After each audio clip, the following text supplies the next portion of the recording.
رمضان کا جو لفظ ہے اس کا معنی کیا ہے؟ اس کا معنی ہے جلا دینے والا، ٹھیک ہے نا، یہ رامدا سے نکلا ہے، اور رامدا کا مطلب ہوتا ہے جیسے سورج کی تپش نہیں ہوتی، جلا دیتی ہے سخت تپش کو، تو اس سے رمضان بنا ہے ایسی چیز جو جلا دیتی ہے۔ یعنی کہ رمضان جب آتا ہے اور جو آدمی اس کے اندر جو واجبات ہیں جو اللہ کی طرف سے ہمارے لیے چیز مقرر کی گئی ہیں ان کو پورا کرتا ہے، تو رمضان کا مہینہ اس کے گناہوں کو جلا دیتا ہے اور اس کو بالکل پاک صاف کر دیتا ہے، اس لیے اس کو رمضان کہتے ہیں۔ تو اس کا نام بڑا پیارا ہے۔ اللہ سبحانہ و تعالیٰ نے قرآن پاک میں ارشاد فرمایا، آیت مبارکہ ہے شہر رمضان الذی انزل فیہ القرآن۔ اللہ فرما رہا ہے کہ یہ وہ مہینہ ہے جس میں ہم نے قرآن کو نازل کیا۔ اس سے پہلے بھی جو آسمانی صحیفے آئے ہیں ان کا نزول بھی یہ رمضان کے مہینے میں ہی ہوا۔ ھدی للناس، یہ قرآن کیا ہے؟ لوگوں کے لیے ہدایت ہے۔ قرآن میں کیا چیز موجود ہے؟ ہدایت۔ اچھا یہ ہدایت کیا ہوتی ہے؟ میں آپ کو ایک پمفلٹ پکڑاؤں کہ سر اس میں ہدایات موجود ہیں، تو آپ کیا پوچھیں گے؟ کس چیز کی ہدایات؟ جیسے کہ آپ مطلب کمپیوٹر لیں تو اس کے ساتھ ایک پمفلٹ ملتا ہے، اس کے حوالے سے ہدایات ہوتی ہیں۔ ہدایت کا مطلب ہوتا ہے رہنمائی۔ تو اگر آپ کو کہا جائے کہ قرآن میں ہدایت ہے تو آپ کو پوچھنا چاہیے کس چیز کی طرف؟ یہ کون سی چیز ہے جس کے بارے میں قرآن میں ہدایت دی جا رہی ہے؟ تو قرآن کہتا ہے اس میں لوگوں کے لیے ہدایت ہے، اور اگر ہدایت کو جاننا ہے وہ کیا ہے، میں آپ کو آسان کر دیتا ہوں، اللہ کے قرب تک پہنچنے کی رہنمائی ہے۔ ناس کہتے ہیں عام مسلمان کو، اس کے لیے بھی رہنمائی موجود ہے کہ وہ کس طریقے سے اپنے رب کا قرب حاصل کر سکتے ہیں، خاص بن سکتا ہے۔ سورۃ فاتحہ میں ہے اہدنا الصراط المستقیم، اے اللہ تو رہنمائی فرما ہماری صراط مستقیم کی طرف۔ تو پتہ چلا کہ ہدایت ہے اس میں صراط مستقیم کی جانب، آپ کی رہنمائی کی جائے گی۔ جیسے کہ وہ سائن بورڈ ہوتا ہے، سائن بورڈ پر اشارہ لگا ہوتا ہے کہ لاہور اس جانب ہے، اگر آپ لاہور کی طرف جا رہے ہیں تو یہ ہدایت ہے، رہنمائی ہے آپ کی۔ تو اس کے اندر وہ ساری رہنمائیاں موجود ہیں جس کو ایک عام آدمی پڑھ کے اللہ کے قریب جا سکتے ہیں۔ یہ ہے ہدایت کا مفہوم۔ صراط مستقیم کیا ہے؟ لوگ کہہ دیتے ہیں اللہ یا اللہ پاک ہمیں صراط مستقیم کی ہدایت عطا فرمانا، پر پوچھا تو کریں نا صراط مستقیم سے مراد کیا ہے؟ صراط کہتے ہیں رستے کو، صراط رستے کو کہتے ہیں، اور مستقیم کس کو کہتے ہیں؟ سیدھا۔ مستقیم نکلا ہے استقامہ سے۔ استقامت کا مطلب تو سب کو پتہ ہے نا، یہ استقامت سے مستقیم نکلا ہے۔ ایک رستہ ہے وہ بالکل سیدھا ہے لیکن منزل کو نہیں جاتا، تو کیا وہ صراط مستقیم ہوگا؟ لیکن ایک رستہ ہے جس میں مشکلیں تو بہت ہیں لیکن وہ لے کر منزل پر جاتا ہے۔ تو صراط مستقیم کا صحیح جو معنی اگر آپ کریں گے تو وہ ہے استقامت والا رستہ۔ اب استقامت کیسے آتی ہے؟ استقامت حاصل کرنے کے لیے دو چیزیں ضروری ہیں، اگر ایک ہوگی دوسری نہیں ہوگی تو وہ چیز حاصل نہیں ہوگی۔ سب سے پہلی چیز جو پہلے ضروری ہے، جب شیطان نے اللہ کے سامنے قسم کھائی تھی قال فبعزتک لاغوینہم اجمعین، یا رب تیرے جتنے بھی بندے ہیں میں سب کو گمراہ کر دوں گا، تیری عزت کی قسم ہے، الا عبادک منہم المخلصین، کہ سوائے مخلصین کے سب کو گمراہ کر دوں گا۔ تو اللہ سبحانہ و تعالیٰ نے ارشاد فرمایا یہ جو میرے نیک بندے ہیں یہی مجھ تک آنے کے لیے کیا ہیں؟ صراط مستقیم ہے۔ اس لیے سورۃ فاتحہ میں جب آپ کو بتایا گیا نا اہدنا الصراط المستقیم، تو ساتھ ہی اللہ نے فرمایا صراط الذین انعمت علیہم، میرے نیک بندوں کا رستہ یہ۔ آپ نے لاہور جانا ہو تو آپ کسی ایسے سے پوچھیں گے نا جو لاہور آتا جاتا ہے۔ اللہ کے قریب جانا چاہتے ہیں تو وہ رستہ تو صراط مستقیم ہے جو آپ کو اللہ کے قریب لے کر جائے گا، تو آپ کو کسی ایسے سے ملنا پڑے گا جو اللہ کے پاس ہے، جو پہلے سے اللہ کے قریب ہے، اس سے جا کر پوچھیں گے سر کیسے جاتے ہیں۔ پہلی چیز یہ ضروری ہے اس رستے کے لیے۔ دوسری چیز کیا ضروری ہے؟ اللہ نے قرآن پاک میں ارشاد فرمایا ان الذین قالوا ربنا اللہ ثم استقاموا، بے شک وہ لوگ جنہوں نے کہا ہمارا رب اللہ ہے، یہ زبان سے اللہ اللہ دہرانا، اللہ اللہ، ثم استقاموا، پھر ان کو استقامت آ گئی۔ تو ایک ہوا آپ کا اللہ والا شیخ، دوسرا ہوا اللہ کا ذکر، اس سے کیا ہوگا؟ ثم استقاموا، آپ کو استقامت حاصل ہو جائے گی۔ جب استقامت حاصل ہوگی تو اس کی نشانی ہے تتنزل علیہم الملائکہ، آپ پر ملائکہ نازل ہوں گے اور وہ کیا کہیں گے؟ اللہ تخافوا ولا تحزنوا۔ تو اللہ کیا فرما رہا ہے؟ ہم نے قرآن پاک کو رمضان میں نازل فرمایا ہے، اور یہ قرآن وہ ہے جو لوگوں کے لیے ہدایت ہے، عام ناس کے لیے بھی ہدایت ہے کہ وہ اللہ کے قریب ہو سکتے ہیں۔ وبینات من الہدی والفرقان، اور یہ روشن دلیلوں والا ہے یہ قرآن، من الہدی ہدایت کی، والفرقان اور فرقان کی۔ فرقان کا مطلب پتہ ہے آپ کو؟ فرقان کیا ہوتا ہے؟ فرقان نکلا ہے فرق کرنے سے، حق میں اور باطل میں فرق کرنے سے۔ جو بندہ قرآن پڑھتا ہے اس کے لیے حق اور باطل واضح ہو جاتا ہے، اللہ اس کو ایسی نظر عطا فرماتا ہے کہ وہ باطل کو باطل جان لیتا ہے اور حق کو حق جان لیتا ہے۔ یہ ہے وہ فرقان اور فرق کرنے کی قوت جس کی وجہ سے حضرت فاروق اعظم کو فاروق کہتے ہیں، تو یہ قرآن عطا کرتا ہے۔ تو کیا ہوا؟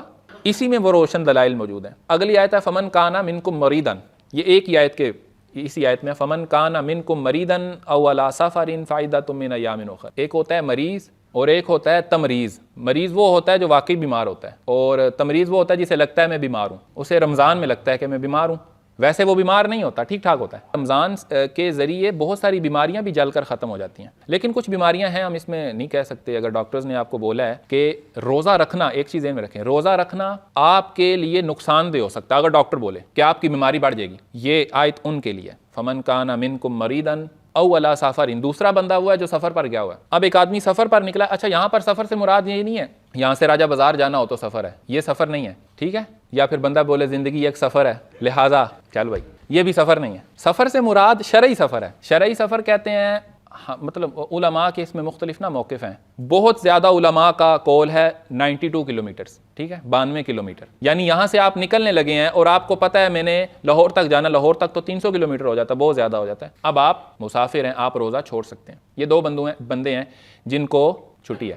فمن کان منکم مریضا او علی سفر فعدۃ من ایام اخر، یہ آیت بھی بڑی اہم ہے۔ لوگ عادی یاد کر کے بیٹھے ہیں، جو بیمار ہیں وہ بھی۔ اللہ فرما رہا ہے اگر بیمار ہو یا تم سفر پر جا رہے ہو تو پھر تم روزہ تو چھوڑو، لیکن بعد کے دنوں میں ان کی گنتی پوری کرنا۔ ایسا نہیں ہے کہ ٹوٹلی معاف ہو گیا، قضا کرنی پڑے گی، رمضان گزرنے کے بعد ان کی قضائیں کریں گے۔ اور ہمارے یہاں پر معاشرے میں اتنا بڑا مسئلہ ہے اس چیز کا، جو بیمار ہیں، جیسے کہ اب ایک آدمی ہے ینگ ہے، وہ بیمار ہوگا تو وہ فدیہ دے دے گا۔ بیمار آدمی کی جانب سے اس وقت تک فدیہ قبول نہیں ہو سکتا جب تک وہ بیماری مرغ موت والی نہ ہو۔ مرغ موت والی بیماری کا پتہ ہے آپ کو؟ ایسی بیماری کے جس کے بعد پتہ ہے کہ اس بیماری سے ڈیتھ ہو جائے گی۔ بعض اوقات آدمی اتنا بوڑھا ہو جاتا ہے کہ اس کو پتہ ہوتا ہے کہ یار اب میری کیفیت ایسی ہے، میں روزہ نہیں رکھ پاؤں گا، بیمار رہتا ہوں ہر وقت، تو اب اس کے بعد موت ہی ہے۔ تو ایسی کنڈیشن میں وہ بندہ فدیہ دیتا ہے اپنے روزوں کا۔ ایک آدمی ہے بالکل ٹھیک ٹھاک ہے، 4-5 دن بخار چڑھا، اس نے بولا چلو بخار سے روزے رہ گئے میں فدیہ دے دیتا ہوں، تو ایسا نہیں ہے۔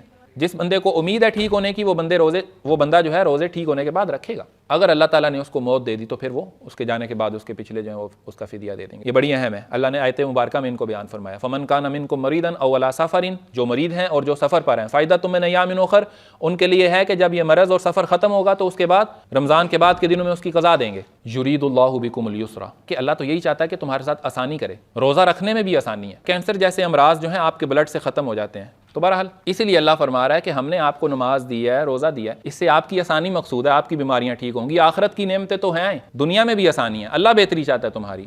ولا یرید بکم العسر، اللہ سختی نہیں چاہتا تم سے، بیمار ہو سفر میں ہو تو نہ رکھو روزہ، بعد میں رکھ لینا۔ وَلِتُكْمِلُوا الْعِدَّةَ وَلِتُكَبِّرُوا اللَّهَ، تاکہ تم اپنی گنتی کو پورا کرو اور اللہ کی بڑائی بیان کرو۔ عَلَىٰ مَا هَدَاكُمْ، اس بات پر اللہ کی بڑائی کرو جو اس نے تمہیں ہدایت دی ہے۔ لَعَلَّكُمْ تَشْكُرُونَ، تاکہ تم شکر ادا کرو۔ 3 طرح کے روزے دار ہیں رمضان میں، آپ نے دیکھنا ہے کہ آپ کون سی قسم والے ہیں، ٹھیک ہے؟ پہلی قسم ہے عوام کا روزہ، ٹھیک ہے، صوم العوام ہے۔ یہ وہ روزہ ہے جس میں آدمی جو ہے کھانے پینے سے، یعنی جسمانی ضرورتوں سے اور شہوانی ضرورتوں سے رک جاتا ہے، فجر سے لے کے مغرب تک۔ جو عام عوام کا روزہ ہے وہ اسی تک ہوتا ہے، اس کے علاوہ اس کے جسم کے جو اعضاء ہیں، جیسے زبان ہے، آنکھ ہے، ہاتھ ہیں، ان سے وہ حرکات نہیں چھوڑتا جن سے روزے کو میں منع کیا گیا، وہ ان کو مرتکب ہوتا رہتا ہے۔ اسی وجہ سے اللہ کے حبیب صلی اللہ علیہ وسلم نے ارشاد فرمایا، اگر کوئی شخص روزہ رکھنے کے باوجود بد کلامی کرنے سے، فعل بد کرنے سے نہیں رکتا تو اللہ کو اس کے بھوکھا اور پیاسا رہنے سے کوئی مطلب نہیں ہے، یعنی اللہ نے اس کے روزے کو روزہ ہی نہیں کہا، بھوکھا پیاسا رہنا کہا۔ ایک چیز ہوگی، یہ پہلا عوام کا روزہ ہے۔ دوسرا روزہ ہے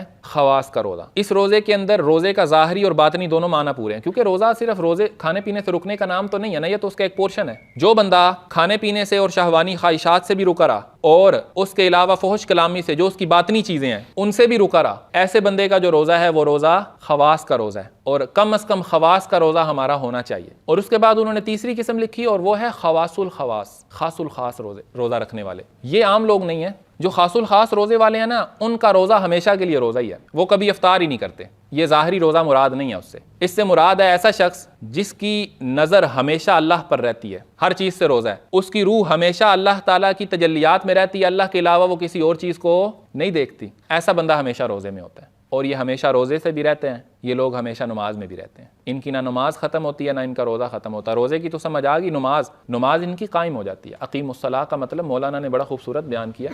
دیکھیں نماز جب آپ پڑھتے ہیں نا تو نماز کے اندر آپ سوال نہیں کرتے، جیسے آپ کو کہا گیا کہ ہاتھ باندھ لیں تو ہاتھ باندھ لیتے ہیں، جھکنا ہے تو جھک گئے، اللہ اکبر ہوئی کھڑے ہو گئے، پھر اللہ اکبر ہوئی سجدے میں چلے گئے، سوچا سمجھا کچھ نہیں، سمعنا واطعنا، اس کو کہتے ہیں ایمان۔ جب آدمی نماز کے علاوہ بھی ہر وہ حکم جو اللہ نے دیا ہے اس کو بلا سوچے سمجھے پورا کرنا شروع کر دیتا ہے نا، تو اس کی پوری زندگی پر نماز نافذ ہو جاتی ہے۔ یہی نماز ہے کہ ہر لمحے اس کی بات کو ماننا، سمعنا واطعنا۔ تو یہ 3 طرح کے روزے دار ہیں، لیکن خوشخبری یہ ہے رمضان کا مہینہ، یہ 30 دن جو ہیں جس طریقے سے اللہ نے بیان کیا کہ ہم نے اس میں قرآن نازل کیا ہے کہ لوگ جو ہیں وہ اللہ کے قریب آنے کی ہدایت حاصل کر سکتے ہیں، ویسے ہی اس میں لوگ اللہ کے قریب بھی ہو سکتے ہیں۔ میں نے آپ کو 2 چیزیں بتا دی ہیں کہ وہ دونوں چیزیں کیا ہیں جو آپ کو چاہیے۔ اگر آپ ابھی سے اس کو تھامتے ہیں تو یہی قرآن کا پیغام ہے، یہی ہدایت حاصل کرنے کا اصل منبع ہے، اور اگر اس کو نہیں تھامتے تو آپ نے قرآن کو ہی نہیں تھاما، اور قرآن اور رمضان پھر آپ دونوں کی نعمتوں سے محروم ہیں۔ تو انشاءاللہ اس دفعہ آپ نے کوشش کرنی ہے ہفتہ وار لیکچر میں شرکت کے لیے اپنے قریبی برہانیہ کے سینٹر میں تشریف لائیں۔ اللہ ہمیں اپنے عقائد کی اصلاح کی توفیق عطا فرمائے، آمین۔